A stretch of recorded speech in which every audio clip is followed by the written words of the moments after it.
여러분, 오늘은 부활주일이에요. 여러분들은 부활절 하면은 뭐가 가장 먼저 떠오르시나요?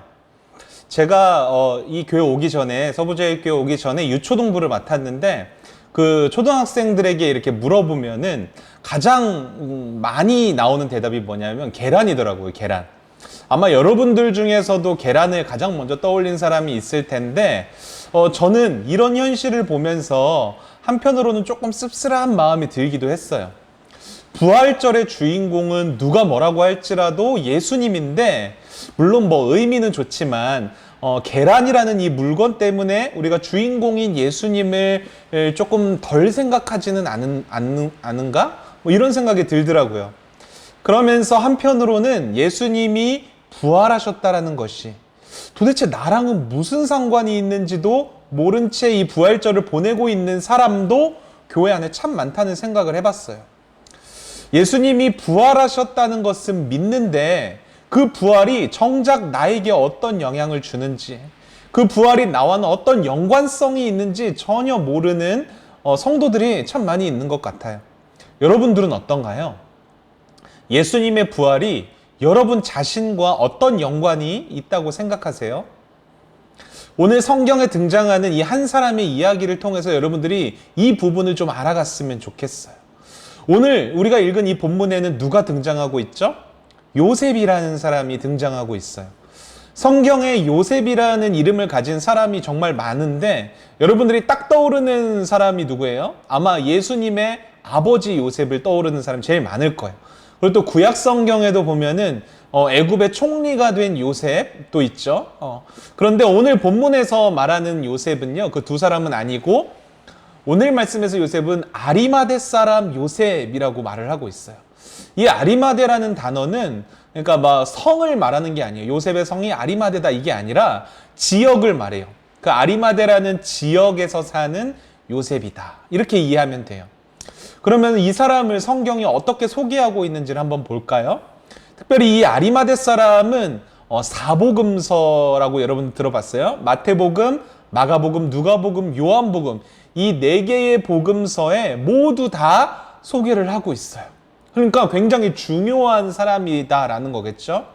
그 중에서도 먼저 우리가 읽었던 본문은 누가복음 말씀이지만 요한복음의 본문에서 이 요셉을 어떻게 소개하는지를 한번 볼게요.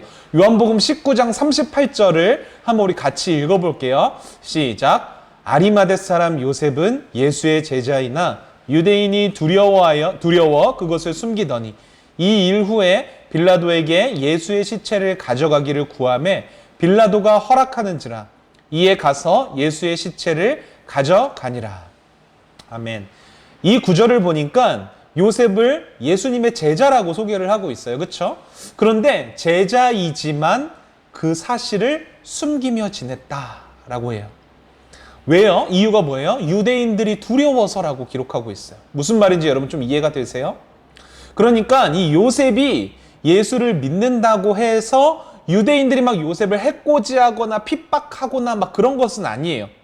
왜냐하면 마가복음 본문을 보면은 이 요셉은 존경받는 공회원이라고 소개하고 있거든요. 여러분, 공회원이 뭔지 알아요? 공회원이라고 하면 이 유대 사회에 있어서 가장 권위 있는 의사 결정 기구인 사내들인 공의회를 말해요. 우리나라로 치자면 국회의원 같은 거예요.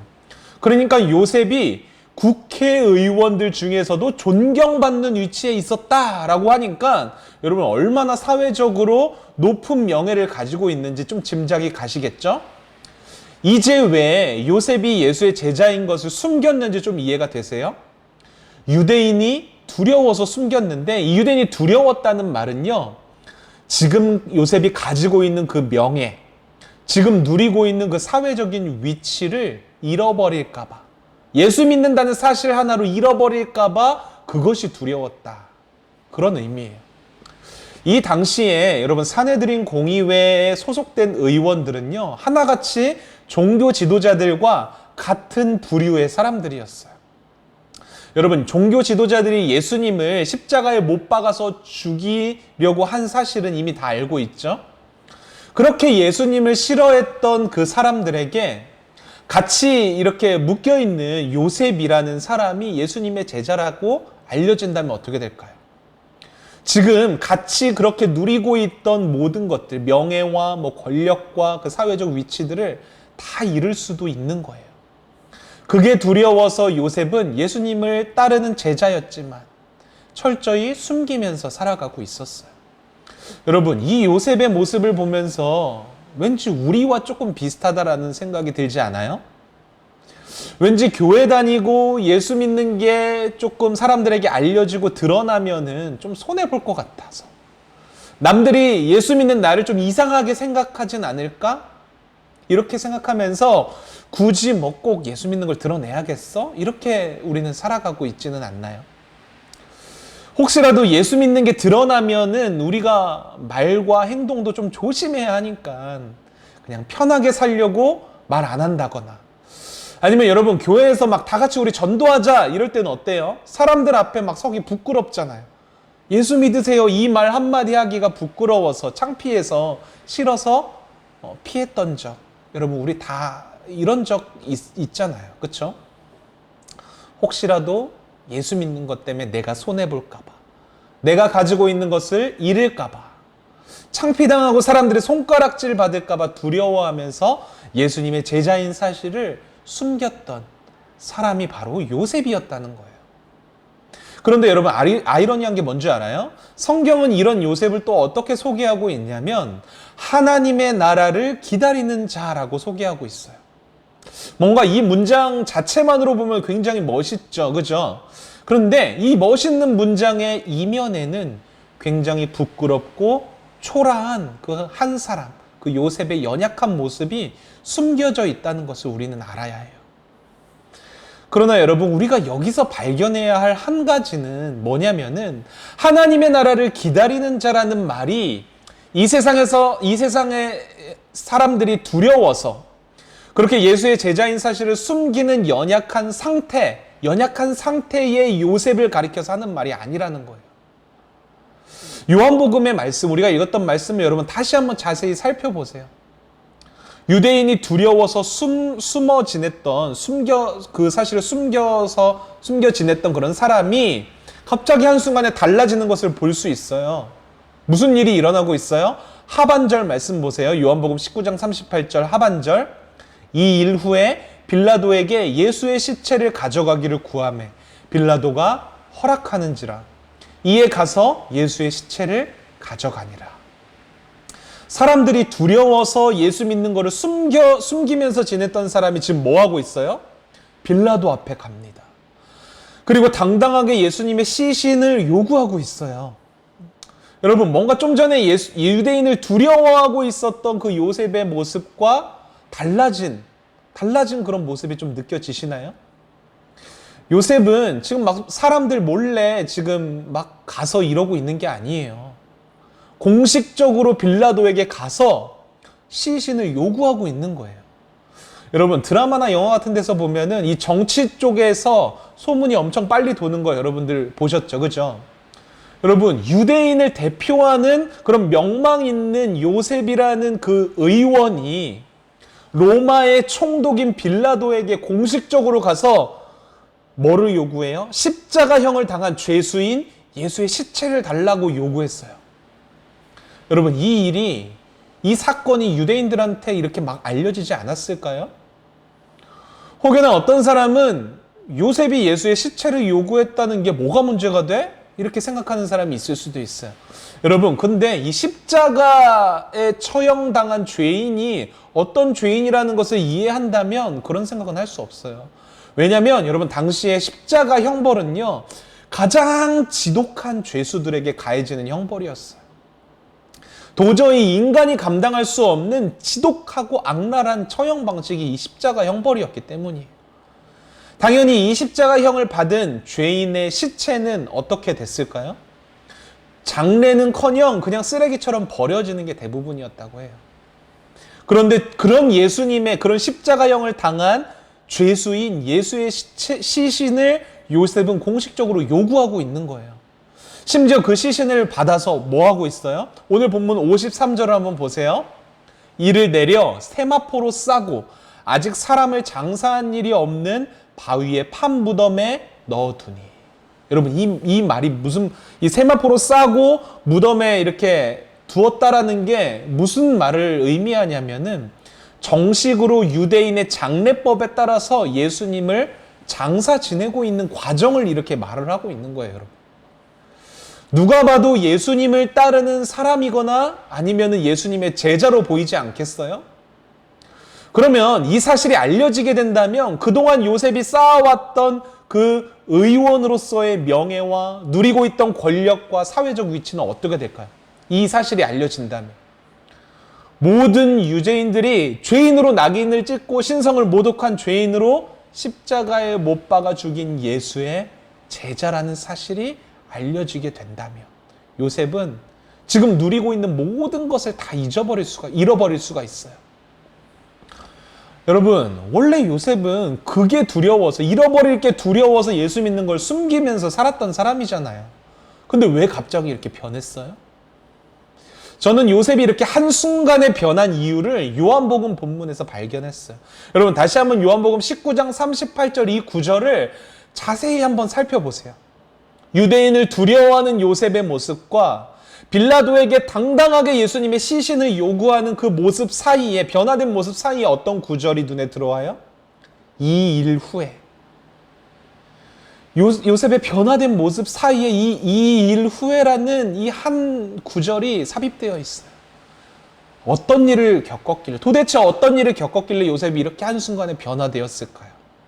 성경이 말하는 이 일 후에라는 구절이 가리키는 사건이 무슨 사건일까요? 그것은 바로 예수님께서 십자가에서 죽으신 사건을 말해요. 예수님이 십자가에서 죽은 게 왜? 그게 왜 뭐가 어땠길래 요셉이 이렇게 한순간에 변하는 거지? 여러분, 예수님이 십자가에서 죽으신 사건이요. 정말로 다른 사람을 위한 것이 아니라 나의 죄 때문이라는 그런 의식이 없으면요. 요셉의 변화를 이해할 수 없는 거예요. 예수님이 십자가에 못 박히신 그 사건이 나의 죄 때문이고 예수님이 십자가에서 피 흘려 죽으신 일이 나를 위한 일이라는 사실이 인정되어지지 않는다면요. 변화는 경험할 수 없어요. 거듭남이라는 것은 여러분 없는 거예요. 무슨 말이냐면요.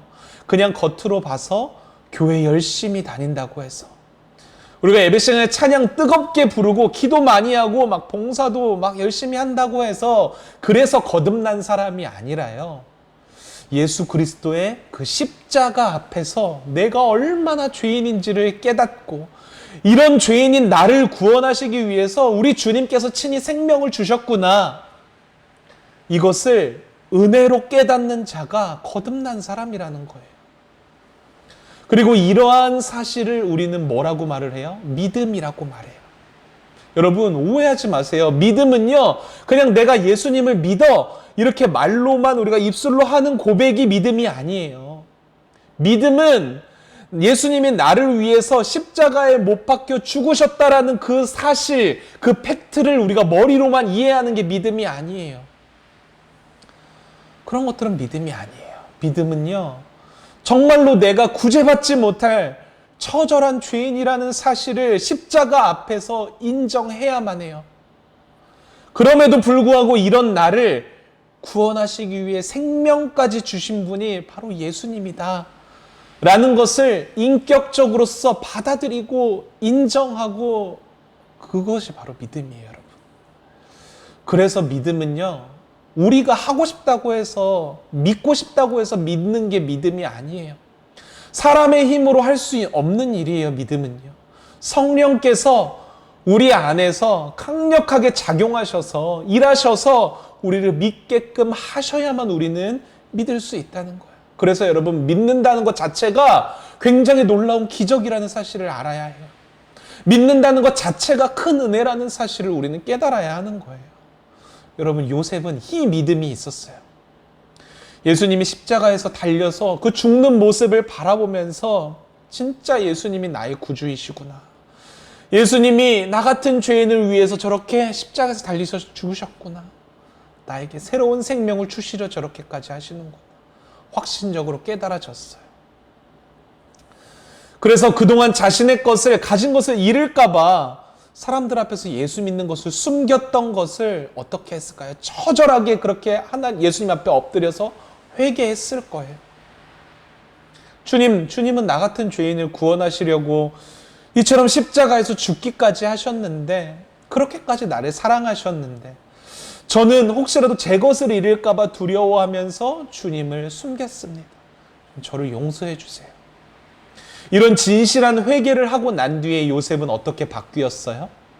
그렇게 잃어버릴까봐 두려웠던 명예와 권력과 사회적 위치, 그런 모든 것들을요, 다 잃어버릴 것을 감수하면서 우리 주님의 장례 치르는 일을 도맡아서 하는 거예요. 여러분들은 이런 믿음이 있어요? 십자가 앞에서 내가 얼마나 용서받지 못할 죄인이라는 것을 여러분 발견하셨어요? 그 어디서도 해결할 수 없는 이 죄의 문제로 인하여서 여러분 두려움에 떨면서 마음을 찢으면서 주님 앞에 엎드려서 회개해 본 적이 있으세요? 아직도 이런 경험을 해보지 못한 사람은요, 정말 죄송하지만 구원자이신 예수님을 인격적으로 만났다고 할 수 없는 거예요. 여러분, 예수를 믿는 사람들은요, 이렇게 매일매일을 십자가 앞에서 내가 얼마나 추악한 죄인인지 발견하고 그 주님 앞에 용서를 구하는 사람들이 예수 믿는 사람들이에요. 예수님이 이루신 그 구원의 은혜가 아니라면 우리는 단 하루도 살 수 없습니다. 이 고백을 하면서 주님을 의지하면서 붙잡는 사람들이 예수 믿는 사람들이에요. 여러분들은 다른 어떤 것들보다도 주님의 구원을 간절하게 의지하면서 그렇게 살고 계신가요? 여러분, 이번 부활주의를 맞이해서 예수님의 부활을 감사하는 것도 좋아요. 예수님의 부활을 기뻐하며 축하하는 것도 좋아요. 다 좋은데 그보다 먼저 우리 스스로가 예수 그리스도의 십자가의 그 은혜를 얼마나 믿고 얼마나 의지하며 살아가고 있는가를 좀 돌아보았으면 좋겠어요. 나에게 그 예수님의 십자가 구원을 믿는 믿음이 있는가, 이것을 한번 좀 점검해 봤으면 좋겠어요. 여러분, 이건 굉장히 중요한 문제예요. 믿음에 있어서 목숨을 걸지 않으면요, 지금 여러분 열심히 교회 다니고 예배 드리고 이런 모든 것들은 다 헛수고가 될 수 있다는 거예요. 간절히 바라기는 우리 기참말 모든 지체들은 십자가의 구원의 은혜를 확실하게 좀 믿는 믿음이 있었으면 좋겠어요. 요셉과 같이 이 세상 사람들과는 전혀 다른, 십자가로 인해서 전혀 다른 가치관을, 변화된 가치관을 가지면서 살아갈 수 있는 우리 모든 기참말 지체들이 되었으면 좋겠어요. 여러분, 이렇게 십자가의 은혜를 경험한 요셉은요, 예수님을 3년 동안 따라다닌 12 제자들조차도 하지 못했던 일이죠. 예수님의 장례 지내는 일을 책임지고 있어요, 지금. 왜 하필이면 요셉이 예수님의 장례를 준비하는 일에 나서게 되는 걸까요? 이 장례가 갖는 뭔가 중요한 의미가 있기 때문이에요, 여러분. 여러분, 요셉은 예수님이 십자가에서 죽으시기 전부터 이미 예수님의 제자라고 성경은 기록하고 있죠. 그러니까 예수님이 살아 계실 때 갈릴리와 예루살렘에서 말씀을 전하시고 기적을 베푼 모든 것들을 다 듣고 있었던 사람이었어요. 예수님은 죽기 전부터 어떤 말씀을 계속하고 계셨어요? 십자가를 지고 죽으실 것과 부활하실 것에 대해서 수도 없이 사람들에게 말씀하셨어요. 제자들과 사람들은 이 예수님이 하신 말씀이 뭔지를 이해할 수가 없었던 거예요. 그래서 예수님이 십자가에 달리셨을 때 뿔뿔이 다 흩어진 이유가 그거예요. 당황한 거죠. 그들이 생각한 메시아의 모습과 십자가에서 죽는 예수님의 모습은 너무나도 격차가 컸어요. 그래서 예수님을 포함한 많은 사람들은 예수님을 어떤 메시아로 생각했냐면 다윗 왕처럼 힘과 능력으로서 그 이스라엘을 로마의 압제에서 벗어나게 해줄 메시아로 믿고 있었던 거예요. 잘못된 믿음이죠. 아마 요셉도 그런 잘못된 믿음을 가지고 있었을 수도 있어요. 두려워서 숨겼잖아요, 예수 믿는 사실을. 그런데 요셉이 십자가에서 달리신 예수님을 보고 거듭난 순간, 그 십자가 앞에서 자신의 죄를 낱낱이 깨닫고 구원의 은혜를 경험하는 순간 뭐가 떠올랐을까요? 그동안 예수님이 하신 말씀이 쭉 떠올랐을 거예요. 십자가에서 죽으실 것과 부활하실 것. 요셉은 그 십자가를 경험한 순간부터 여러분, 그러면 무엇을 기다렸을까요? 다른 건 다 필요 없어요. 의원이니 명예니 그 사회적 위치니 다른 건 다 필요 없고 이제 요셉에게 있어서 가장 중요한 건 뭐냐면은 예수님이 말씀하셨던 것 그 중에서 십자가에서 죽으신 것은 이미 일어난 일이고 부활하실 것에 대해서 예수님이 부활하실 것을 기다리는 일이 가장 요셉에게 있어서는 중요한 일이 된 거예요. 그것 말고는 다른 걸 돌아볼 여유가 없었던 거예요. 그래서 어떻게 해요? 빌라도를 곧장 찾아갑니다. 예수님의 시신을 내놓으라고 합니다. 그리고 예수님의 시신을 세마포로 싸서 아무도 장사 지낸 적 없는 아무도 이 무덤은요 요셉이 자신의 가문을 위해서 미리 준비해 놓은 굉장히 소중한 무덤이었을 거예요. 그 무덤에 넣어둡니다. 여러분 이 당시에 예수님의 무덤은요 우리나라처럼 막 땅을 파서 시신을 놓고 흙을 덮는 그런 형태가 아니라요 어떤 동굴을 택해서 그곳에 시신을 넣어두거나 아니면 아주 큰 바위를 이렇게 파서 그 안에 시신을 넣어둬서 장정 한 3-4명이 밀어야지 겨우 움직일 수 있는 그 큰 돌로 그 입구를 막아놓는 형태로 되어 있었어요. 이러한 형태로 요셉이 예수님의 시신을 바위로 된 무덤에 넣어 놓은 거예요. 여러분 유대인의 법으로 보면요 안식일에는 장례를 치를 수가 없어요. 그러니까 유대인의 법상 안식일이 언제냐면은 토요일이었는데 예수님이 죽으신 날이 언제예요? 금요일이에요. 금요일. 그러니까 오늘 본문 54절에서도 보면 이 날은 준비일이라고 하죠. 안식일을 준비하는 그러니까 토요일 전날 금요일이라는 뜻이에요. 그러니까 조금 있으면 안식일이 되는 거예요. 그러니까 시간이 좀 지나면 예수님의 장례를 치를 수가 없으니까 안식일이 지나고 나서 제대로 된 장례를 치르겠다라고 생각을 해서 요셉은 급한 대로 시신을 세마포로 쌓고 무덤에 넣고 입구를 봉쇄해 놓을 수밖에 없었던 거예요. 안식일 동안 그 시신이 상하지 않도록요. 보관해 놓은 거예요. 그런데 여러분 이렇게 예수님의 장례를 준비하고 예비해 놓았던 이 요셉의 모든 준비된 과정들이 나중에 어떻게 쓰이는 줄 알아요? 안식 후 첫날에 그러니까 안식일이 토요일이니까 주일이죠. 주일 새벽에 여러분 우리가 전에 가스펠 프로젝트 말씀 배웠었죠. 일요일 새벽에 예수님의 장례를 치르기 위해서 여인들이 그 시신을 무덤가로 달려갑니다. 그죠? 근데 그곳에서 무슨 일이 일어나죠? 사람의 힘으로 움직일 수 없는 그 무덤을 봉쇄하고 있던 커다란 돌이 굴러져 옮겨져 있는 것을 발견하게 돼요. 그죠?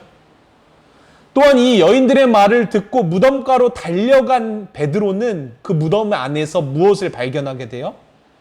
텅 빈 세마포 옷을 발견하게 돼요. 여러분, 굴러간 돌, 입구를 막고 있던 무덤가를 막고 있던 돌이 굴러갔어요. 그리고 남겨진 세마포, 텅 빈 무덤. 여러분, 요셉이 다 준비한 것들이잖아요.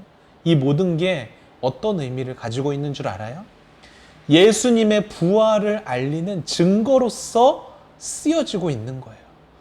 무슨 말이냐면 요셉은 지금 예수님의 장례를 준비하고 있는 것이 아니라 뭘 준비하고 있어요? 예수님의 부활을 준비하고 있었던 거예요. 이런 요셉을 성경은 뭐라고 말하고 있어요? 하나님의 나라를 기다리는 자라. 여러분, 여러분들의 삶 속에서 하고 있는 모든 일들은요, 주님의 살아계심을 나타내며 드러나는데 쓰여져야 한다는 거예요. 여러분, 그렇게 살고 있나요? 여러분, 그리스도인의 삶은요, 예수님이 구원자이시다. 지금도 살아계시며 죽음을 이기셔서 부활하신 진정한 왕이시다. 이것을 증거하는, 드러나는 삶이어야 한다는 거예요. 정말 진실하게 예수님을 믿는 사람들의 삶을 한번 보잖아요. 굳이 성경책 막 들고 다니지 않아도요. 막 입으로 복음을 전하지 않아도 예수 믿으세요 이렇게 말하지 않아도요. 그 살아가는 삶 자체만으로도 그 사람의 평범한 일상에서의 말과 행동으로도요. 누가 드러나냐면 예수 그리스도의 살아계심이 드러나는 거예요. 그 사람의 삶 자체만으로도 예수님의 부활의 증거가 되는 거예요. 와, 저 사람 사는 모습 보니까 정말로 예수님 살아계시는 것 같아. 와, 저 사람의 하는 말을 들으면 성경 말씀을 말하지는 않지만 그럼에도 불구하고 예수님이 우리의 구원자라는 게 느껴져. 여러분, 무엇이 이렇게 만들 수 있어요?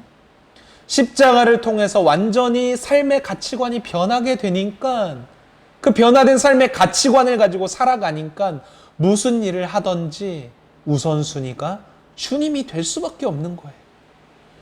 요셉이 주님의 살아생전의 말씀을 기억하면서 당장 자신이 할 수 있는 일을 찾아서 했어요.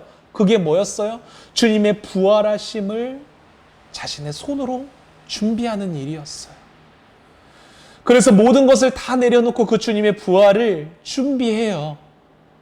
이런 삶이 바로 하나님의 나라를 기다리는 자의 삶인 거예요. 여러분, 이런 삶을 사는 사람이 진짜로 하나님 나라의 백성이에요. 여러분, 저는 지금 여러분들에게 여러분들이 가지고 있는 거 다 포기하고 내려놓고 주님만을 위해서 살아라 이렇게 강요하고 있는 게 아니에요. 십자가 앞에서 주님을 만나고 거듭난 사람들은 이렇게 산다. 이것을 얘기해 주고 있는 거예요. 부활하신 주님을 진정으로 믿는 사람들은요, 이렇게 하나님의 나라를 기다리는 요셉과 같은 삶을 살 수밖에 없다라는 것을 말하고 있는 거예요. 여러분, 먼저 여러분들이 진실한 믿음을 가지고 있는지를 한번 점검해 보세요. 십자가 앞에서 점검하는 거예요. 다른 데서 점검하지 말고 십자가 앞에서요. 그리고 그 십자가의 은혜와 사랑을 정말로 여러분들이 경험했다면 변화된 가치관으로서 여러분들의 삶의 우선순위가 주님께 있는지를 확인해야 돼요. 거창하지 않아도 좋아요. 당장 할 수 있는 것을 여러분들이 찾아서 해보세요. 한번 구해보세요. 그 과정에서 하나님이 일하신다니까요. 특별히 부활주의를 맞아서 부활하신다고 약속하신 그 주님의 말씀을 기억하고 주님의 부활을 예비하고 기다렸던 이 요셉처럼요. 이제는 우리가 주님이 부활하신 이후에 하늘로 승천하셨잖아요. 그렇죠? 이제는 이 땅에 그 승천하신 주님이 이 땅에 다시 오실 그 주님을 그렇게 예비하고 기다리는 우리 모두가 되어야 한다는 거겠죠. 그죠? 여러분, 오늘 말씀 기억하면서 요셉처럼 그렇게 하나님의 나라를 기다리는 사람들이 여러분들이 되었으면 좋겠어요. 이 땅에 다시 오셔서 우리를 심판하시고 우리를 정말로 하나님의 나라의 백성으로 다스리실 주님을 기다리는 사람, 그러한 하나님의 나라를 살아가는 사람, 그런 사람이 우리 기참말 모든 지체들이 다 되기를 주님의 이름으로 축원드릴게요. 시간 함께 우리가 찬양했으면 좋겠는데요. 우리 삶 속에서 그 하나님의 나라를 이루어 가실 주님을 좀 믿음으로써 기대와 사모하는 마음을 가지고 함께 결단하며 찬양하며 나아가도록 하겠습니다.